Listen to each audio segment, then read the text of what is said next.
This was a horrific crime. I'm gonna be brutally honest. I'm not saying I regret it, because what I know for a fact, if I could have changed some things, I wouldn't be here where I'm now. The courtroom fell silent as the century's most dangerous gang leaders stood before the judge. Their crimes had gripped nations, their name whispered in fear. As the sentencing was read, the tension was electric. Would they lash out, show remorse, or deliver one last sinister message? Cameras captured every twitch as the world waited for their reaction. Instead of anger or regret, they smirked, a reminder of the power they wielded even in chains. Was it defiance, a threat, or the mark of men unbroken? The moment left everyone questioning, what happens when justice meets pure intimidation? In the quiet town of Bedford County, Virginia, the community was rocked by a brutal murder that left the town in disbelief. At the center of the horror stood Victor Rodas, a member of the notorious MS-13 gang, whose involvement in the chilling crime would forever mark his life and send shockwaves through the region. The tragic story began with 17-year-old Raymond Wood, a young man who was drawn into a deadly trap set by none other than Rodas, who was a known associate of the victim. Under the guise of a marijuana deal, Rodas lured Wood from his home, a decision that would seal his fate in the most horrific way. What seemed like an ordinary transaction quickly turned into a nightmare. Westnan says the jury will see group text messages showing Rodas's involvement with other alleged gang members and how they plotted to kill Wood. When Rodas and his fellow gang members abducted the young man and transported him to a remote location in Bedford County. Once there, the gang members unleashed a savage attack on Wood, one that was so brutal and violent that it left the courtroom stunned. Using a knife, they cut Wood's throat, severed his right hand, and stabbed him 27 times in the chest and stomach. The brutality of the assault was undeniable, and it became clear that this was a deliberate act of calculated violence, meant to intimidate and exact revenge under the twisted code of the gang's lifestyle. Raymond Wood had to die for several reasons. He had to die for MS-13. He had to die for the sailors. He had to die for his reputation and rank within that trial. In the courtroom, Rodas's defense tried to deflect the blame, claiming that he was merely an unwilling participant, a bystander who was coerced into driving the car by another gang member, Corus Ventura. According to the defense, Rodas was afraid for his own life and had no choice but to comply. However, the prosecution quickly dismantled this narrative. The evidence against Rodas was overwhelming, including testimony about the threats exchanged between Rodas and Wood in the days leading up to the murder, revealing that the crime was far more personal than the defense had suggested. The prosecution argued that this murder was not just the result of a gang feud, but a tragic outcome of Rodas's fragile ego and the culture of violence he had embraced. They pointed to the toxic combination of disrespect and pride within the gang that led to Wood's death. The chilling details painted a picture of a young man who had been caught in the crossfire of a deadly power struggle, with his life lost in the name of gang dominance. As the trial drew to a close, the jury deliberated, and the verdict was delivered. Rodas was guilty of first-degree murder. The judge sentenced him to 55 years in prison, a sentence that would leave him behind bars for the rest of his life. He spent 55 years in prison.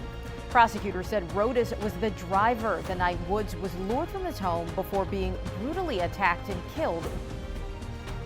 As the sentence was read aloud in court, a heavy silence filled the room. Rodas, who had maintained a stoic demeanor throughout the trial, sat motionless. His face portrayed no emotion, but it was clear that the weight of the sentence was beginning to settle in. The courtroom watched intently as Rodas remained silent, seemingly unfazed by the punishment. But as the judge spoke the final words of the sentencing, a slight shift occurred in his expression, a fleeting moment of realization that his gangster lifestyle had led him to this point. His world, once filled with the allure of power and control, had now been reduced to a life sentence in prison, a far cry from the life he had once envisioned for himself. Rodas's reaction, or lack thereof, was a chilling reminder of the cold indifference that often accompanies those entrenched in violent, gang-driven worlds. As he was led away in handcuffs, the finality of his fate became apparent. There would be no more deals, no more power plays, just the harsh reality of a life spent behind bars for a crime that could never be undone. While Rodas' sentencing was a small consolation for the pain he had caused, it was clear that for Raymond Wood's family, the loss of their loved one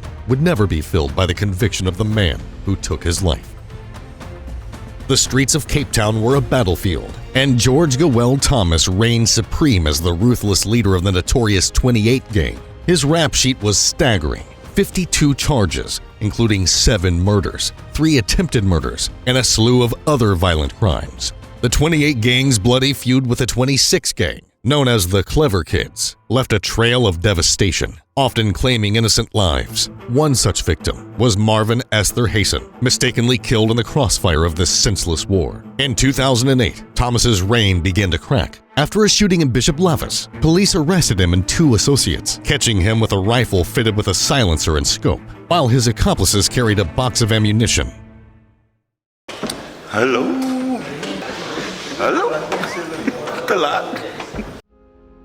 But this arrest barely scratched the surface of his bloody empire. Even in court, Thomas exuded defiance. During his trial at the High Court in Cape Town, he mocked justice with laughter, gang signs, and utter disdain for the proceedings. The 28 gang matched his arrogance with violence, orchestrating a chilling campaign of terror. Witnesses lived in fear as 12 were murdered and 27 others barely survived assassination attempts. One witness summed up the grim reality.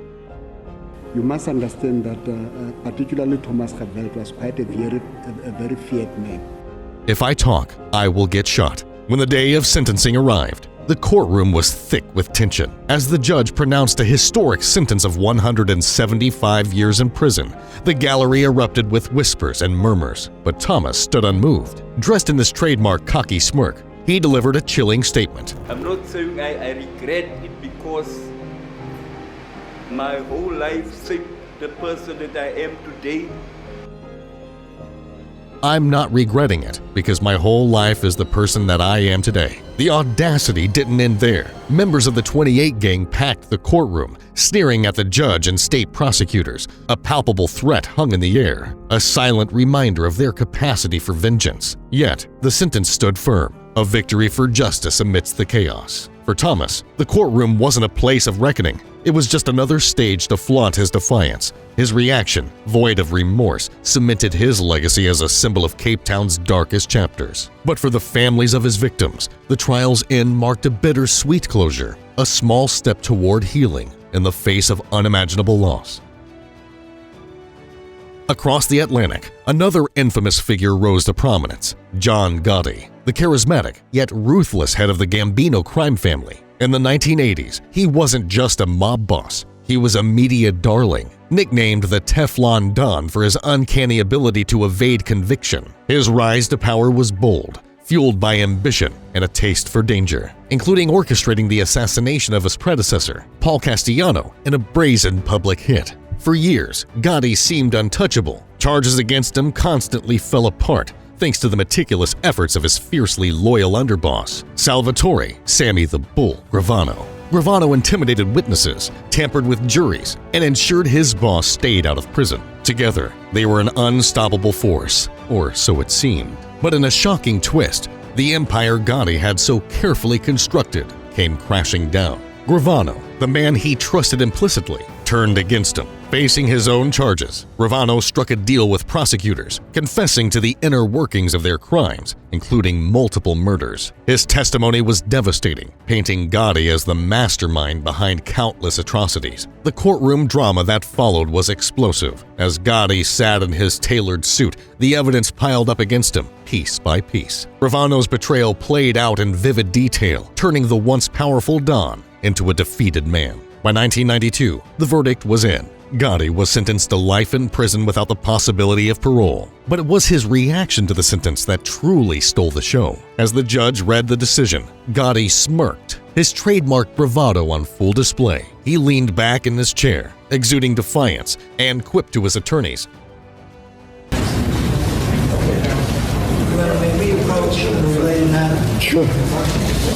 "I'll take the heat, but Sammy better sleep with one eye open." The gallery buzzed with tension as reporters scrambled to capture his words. The court drama didn't end there. Outside the courthouse, crowds of Gotti supporters clashed with law enforcement, chanting his name and cursing Gravano for his betrayal. Back inside, prosecutors watched the so-called Teflon Don finally face the weight of justice. John Gotti's fall was more than a legal victory. It was the dramatic end to a man who lived as if he were invincible, only to be undone by the very loyalty he had depended on.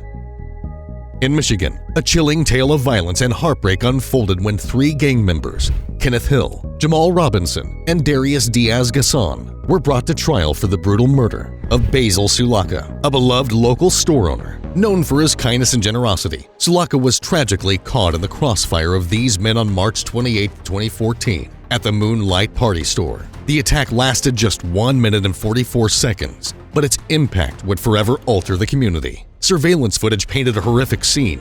Diaz-Gasson, Robinson, and Clinton Grayson entered the store, and within 20 seconds, Diaz-Gasson shot Sulaka in the back with his own handgun. A man who had never kept a weapon in the store, Sulaka now lay lifeless on the floor, the victim of a senseless act of violence. The trial that followed was a heartbreaking ordeal, particularly for Sulaka's family. His sister, Vivian, stood in the courtroom, her voice breaking as she addressed the men who took her brother's life. With raw emotion, she spoke of her pain. The courtroom fell silent as the century's most dangerous gang leaders stood before the judge. Yet insult them and threaten them and say, this ain't over yet. What does that mean? Fill us in, because you know what? I'm a little worried for them. Their crimes had gripped nations, their name whispered in fear. As the sentencing was read, the tension was electric. Would they lash out, show remorse, or deliver one last sinister message? Cameras captured a twitch as the world waited for their reaction. Instead of anger or regret, they smirked, a reminder of the power they wielded even in chains. Was it defiance, a threat, or the mark of men unbroken? The moment left everyone questioning.